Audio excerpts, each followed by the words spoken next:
David Felsen, Vice Rector of Epoka University. I want to invite David. David, how are you? You are in America right now, yes?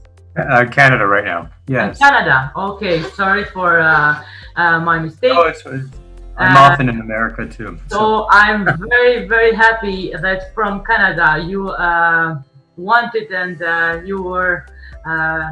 you accepted immediately to be part of this program. You are here from Epoka University.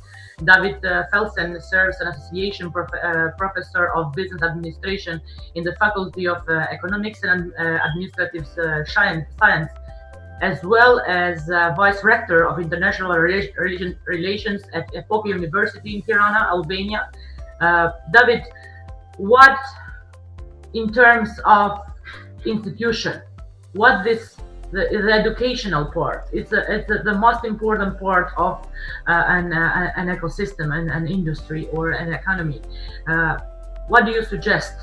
What is your what are your topics? Well, I'm going to talk a little bit about the digital economy generally, and a little bit about cashless societies. First, I wanted to say thank you very much, Aryodita. It was wonderful to listen to some of the other speakers and the ideas. And I just think it's a very interesting group and experience. And I think you did a very good job. So success and congratulations. Thank you. To everybody.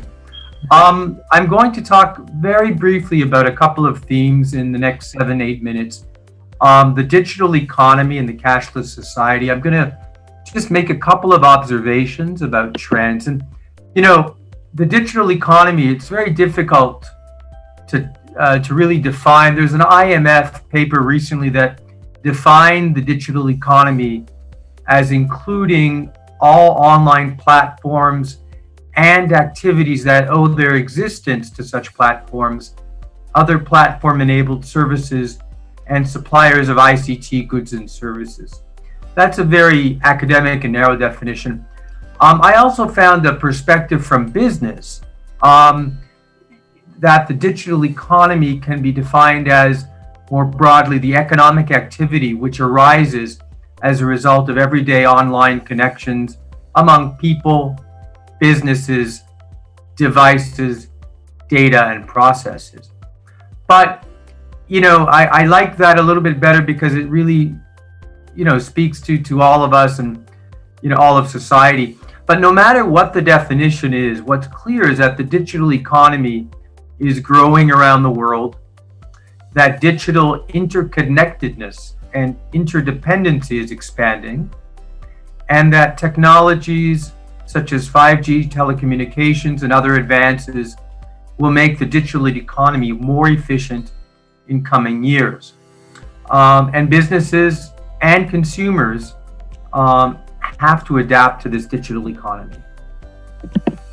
On the whole, the digital economy is quite large as a percentage of GDP and as a percentage of value added of all sectors in the economy. According to the OECD, South Korea has the largest value added of its ICT sector at about 11%. In this region of the world, Southern and Eastern Europe, the leaders, according to OECD data, are Hungary, Estonia, Slovakia, Slovenia, and Italy. Now, just briefly, some of the advantages of the digital economy include improvement of business operations and e-commerce in the operations of buying, distribution, marketing, and selling, for example. There's also advantages for consumers in terms of goods and services. Rather than brick and mortar department stores and markets, everything's moving online, which creates convenience for purchase of goods and services, things like watching movies and banking services. One element of the digital economy is this question of the cashless society. It's probably one of the more important expanding parts of the digital economy. It's where financial transactions are executed in an electronic format rather than with cash. In the cashless society, it's envisioned that each individual will have an electronic device that will be used for transactions. These may be we already use a credit card and a debit card, but people are now using the mobile wallet, internet banking, mobile banking, etc. And we know the current examples of PayPal, Google, and Amazon. Well, I've envisioned a whole host of new competitors entering the market. So some of the advantages of the cashless society, I think we realize, is convenience for customers and businesses. Easier to pay, handling and storing and depositing cash is eliminated. There's the issue of a reduction of crime. There may be less petty crime because you can't steal digital cash from a person. In terms of the transactions being recorded and traced, there will be less money laundering and tax evasion. In terms of corruption as well, it will be decreased because of the financial transparency and record keeping that are entailed in a cashless society. But nonetheless, we have to bear in mind that there's going to be costs and challenges in implementing the cashless society. One is the transaction insecurity. Personal data is vulnerable to data breaches, identity theft, there's risk, and there's information theft. There's technical problems. We've already experienced outages, downtime of the technology that's used, which could prevent an individual from accessing money.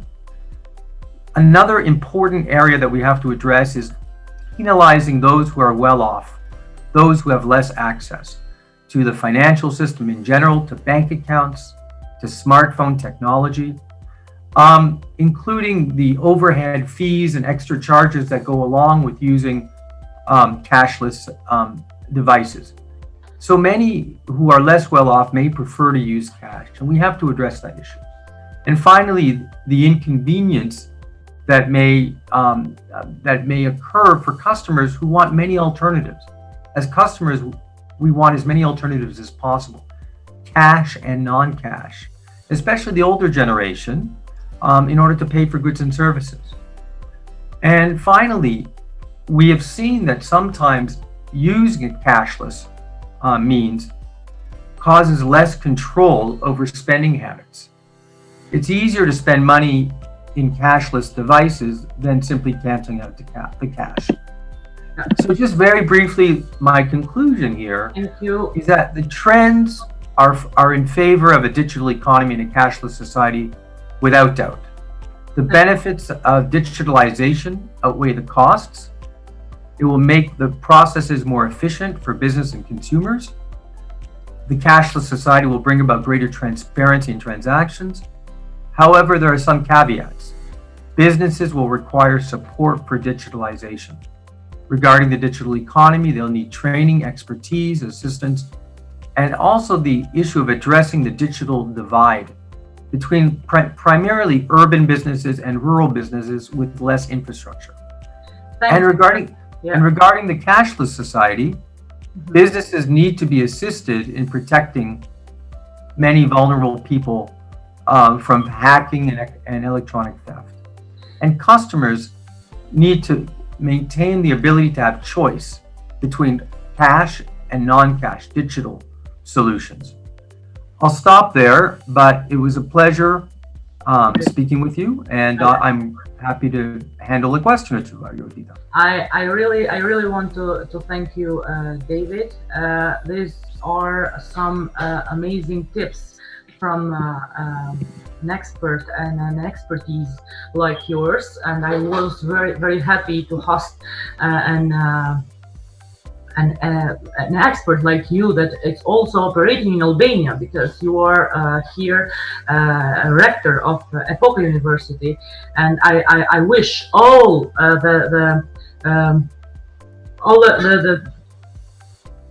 the ecosystem of education and all the rest will catch this these messages and these tips for them to know, because I know a percentage, let's say that 40% of all the businesses dies after 10 years, and we can all help this percentage to don't be much anymore a real statistic, so to be much lower, because if we use at least some technology in our businesses.